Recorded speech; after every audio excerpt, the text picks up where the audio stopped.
Bonjour. Lorsqu'on a utilisé la formule d'intégration par partie pour résoudre une intégrale indéfinie, l'intégrale à résoudre consiste en deux parties, donc il faut poser un u et un dv, ensuite trouver vdu.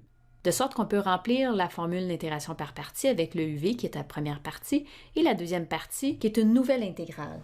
L'enjeu, c'est que cette nouvelle intégrale doit être plus facile ou de même difficulté que l'intégrale initiale. Dans cette vidéo, notre but va être de s'entraîner à faire le bon choix du u et du dv. Voici quelques règles à suivre pour faire le bon choix. Il faut toujours se rappeler que la règle numéro 1, c'est que la deuxième intégrale doit être plus facile ou de même difficulté. Sinon, on a fait le mauvais choix. Ensuite, le dv est une contrainte puisqu'il doit être facile à intégrer. Et sa primitive, bien sûr, doit simplifier la deuxième intégrale. Ce qui fait que quand on pose le u, on va commencer par privilégier les fonctions qu'on ne sait pas intégrer, c'est-à-dire les arcs, arctan, arcos, etc., et les fonctions logarithmiques. Ensuite, il est avantageux de dériver un polynôme puisque ceux-ci, en les dérivant, baissent d'un degré et se simplifient éventuellement vers une constante si on les dérive plusieurs fois. Et finalement, les fonctions exponentielles sinus et cosinus sont ce que j'appelle des fonctions passe-partout. Qu'on les dérive ou qu'on les intègre, le résultat va être sensiblement le même que la fonction initiale, donc ces fonctions-là peuvent être posées aussi bien au u qu'au dv. Ça vous donne donc un truc mémotechnique pour choisir dans l'ordre le bon u, le mot truc alpe. Mais attention, c'est un guide, il y a des exceptions qui existent. On va maintenant s'entraîner à faire le bon choix. Donc, on va faire des problèmes assez rapidement juste pour évaluer la deuxième intégrale pour savoir si elle est plus facile ou de même difficulté. On a ici le produit d'un polynôme, x exposant 2, fois cosinus x. Donc, on va privilégier, selon le truc alpe, le polynôme à la position du u et le cosinus à la position du dv, puisque le cosinus est une fonction passe-partout. En dérivant le x carré, on a 2x dx. En intégrant cosinus, on a sinus. Donc, dans la formule d'intégration par partie, ce qui m'intéresse de vérifier, c'est la deuxième partie, le VDU. Ici, le VDU donne lieu à l'intégrale 2 fois l'intégrale de x fois sinus x.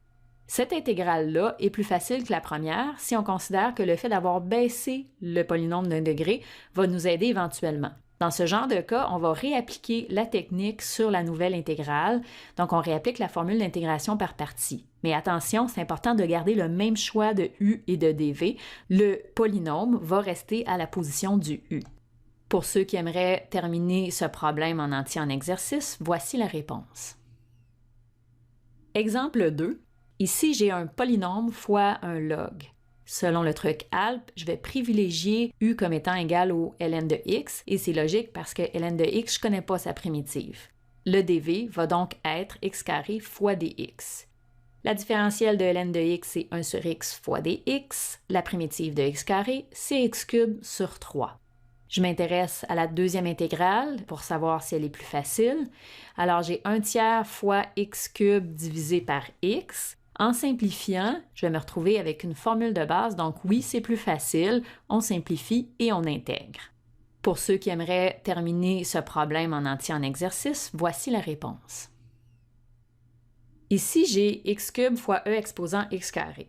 Si je suis le truc mémotechnique alpe, je vais poser le polynôme comme étant u et e exposant x carré comme étant le dv.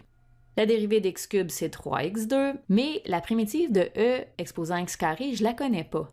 En fait, si j'avais un x, donc en fait, si j'avais plus précisément 2x dans l'intégrande ici, je serais capable de trouver la primitive. Mais là, je ne l'ai pas. Est-ce qu'il y a des x dans mon intégrale de départ? Ben oui, j'en ai 3. Donc, je pourrais scinder le x cube en x carré fois x et recommencer le problème, voler un x au u, donc il va rester seulement u égale x carré. Donc, la dérivée de x carré, c'est 2x. La primitive de e exposant x carré fois x, je peux faire un ajustement de constante 1/2 fois 2 et je vais me retrouver que la primitive est 1/2 fois e exposant x carré. Vous pouvez faire un petit changement de variable sur une feuille à côté si vous n'en êtes pas convaincu. Je regarde maintenant la deuxième intégrale, VDU. Ça me donne 1/2 fois e exposant x carré fois 2x dx. Et ça, c'est une composition de fonctions, donc c'est plus facile. Je peux faire un changement de variable simple et trouver la primitive. Ce problème-là, c'est un bel exemple où le truc mnémotechnique ALP ne peut pas être appliqué tel quel, puisque E exposant x carré, on ne connaît pas sa primitive. Il a fallu scinder le x cube en 2 morceaux pour réorganiser le U et le dv. Pour ceux qui aimeraient terminer ce problème en entier en exercice, voici la réponse. En résumé, lors d'une intégration par partie, pour nous guider dans le bon choix de U, il faut avant tout s'assurer que la deuxième intégrale sera plus facile ou de même difficulté que l'intégrale de départ. Pour faire le choix de U, on peut s'aider du truc mnémotechnique ALP, mais attention, il ne s'agit pas d'une règle absolue, il y a des exceptions qui existent. Dans certains cas, il est nécessaire de scinder une puissance de x pour que le dv puisse être intégré.